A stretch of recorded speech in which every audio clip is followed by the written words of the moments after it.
Presidente, excelentíssimo deputado Major Meca, aos deputados presentes, à galeria, aos funcionários civis e militares da Assembleia Legislativa, a quem nos acompanha pelas redes digitais, canal de YouTube, TV Alesp, uma excelente tarde de terça-feira.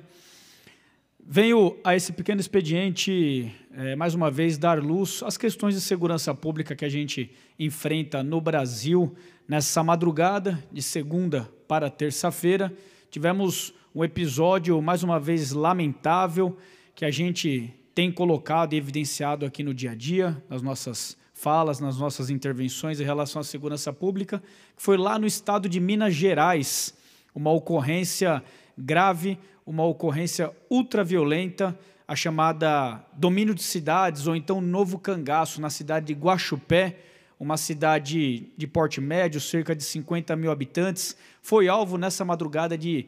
verdadeiros terroristas, meliantes, bandidos, fortemente armados, com fuzis de grosso calibre, equipamento, viaturas, veículos blindados de grande porte, tomaram a cidade de Guaxupé, atentaram contra as forças de segurança local, Polícia Militar, contra a Guarda Civil Municipal, efetuando diversos disparos, inclusive, pelo que consta, disparos de ponto .50 contra as unidades físicas, contra as bases das polícias, impedindo a ação e a atuação dos policiais em serviço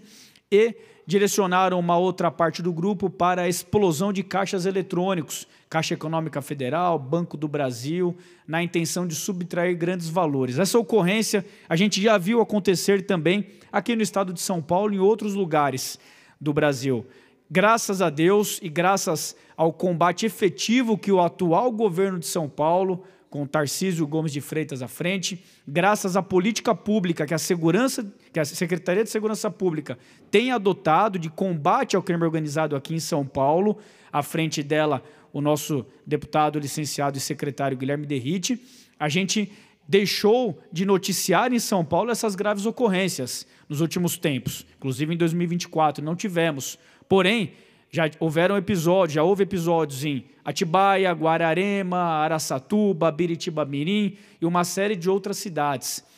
É o crime organizado, talvez, na sua maior expressão violenta,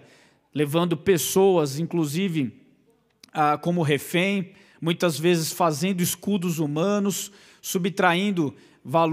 altos valores de agências, atacando policiais. Se for o caso, graças a Deus não morreu nenhum policial, mas se os bandidos nessa atuação se depararem com uma viatura em serviço e os policiais iniciarem uma reação contra aquele ilícito, eles não têm problema nenhum em tirar a vida dos policiais, em atacar com explosivos, granadas, inclusive numa ocorrência aqui em São Paulo, um cidadão que após o evento criminoso se aproximou de um explosivo, que era detonado inclusive pelo sensor de aproximação, perdeu a perna. Um cidadão comum perdeu a perna em razão desses terroristas que continuam atuando no Brasil. E falando em segurança pública, hoje em Brasília está sendo apresentado ou foi entregue ao Congresso Nacional uma PEC que traz alterações, que procura trazer inovações, reforma, frente a esse assunto tão importante hoje, o principal assunto, o principal fator de preocupação do brasileiro, que é segurança pública. Eu ainda não tive contato total com essa PEC, com o texto da PEC, mas consegui fazer a leitura, pelo menos do anteprojeto e dos pilares principais que o ministro Lewandowski apresentou. E deixo algumas críticas aqui e algumas questões para todos nós, parlamentares, a quem nos acompanha, para a gente passar a pensar sobre esses apontamentos que eu farei. Primeira coisa, nós já temos uma política nacional de segurança pública desde o ano de 2018.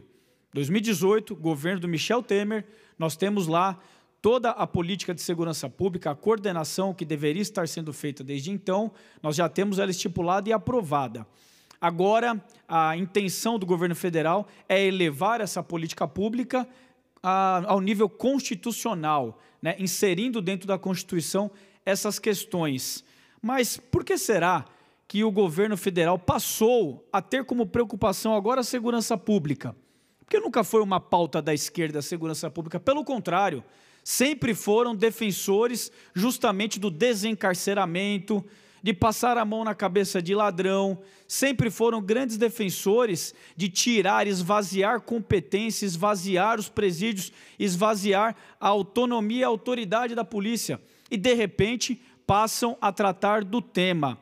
Eu deixo a seguinte questão para todos nós pensarmos a respeito. Será que é por causa da proximidade do ano de 2026? Será que é mais um sinal, um gesto político do governo federal, do governo Lula, tentar ficar de bem com a opinião pública, que a classe média hoje tem a sua maior grita dentro desse assunto de segurança pública? Será que é mais um gesto fraudulento de tentar agradar o brasileiro que sofre no dia a dia perdendo o celular, perdendo o carro, perdendo moto na mão do crime?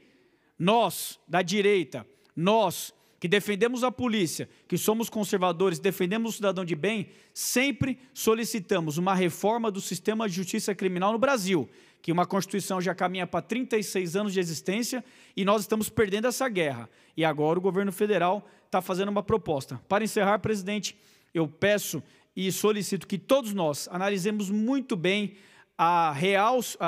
primeiro, o que está apresentado no texto e, segundo, o que tem por trás. Porque não adianta apresentar uma política pública de segurança pública e obrigar os estados a seguirem diretrizes obrigatórias, diretrizes centrais que deixem os estados, os governadores subordinados ao governo federal. Temos que analisar muito bem o que é bom, o que de fato vai ajudar no combate à segurança, no combate ao crime e dentro da segurança pública, e o que é cortina de fumaça. Obrigado, presidente.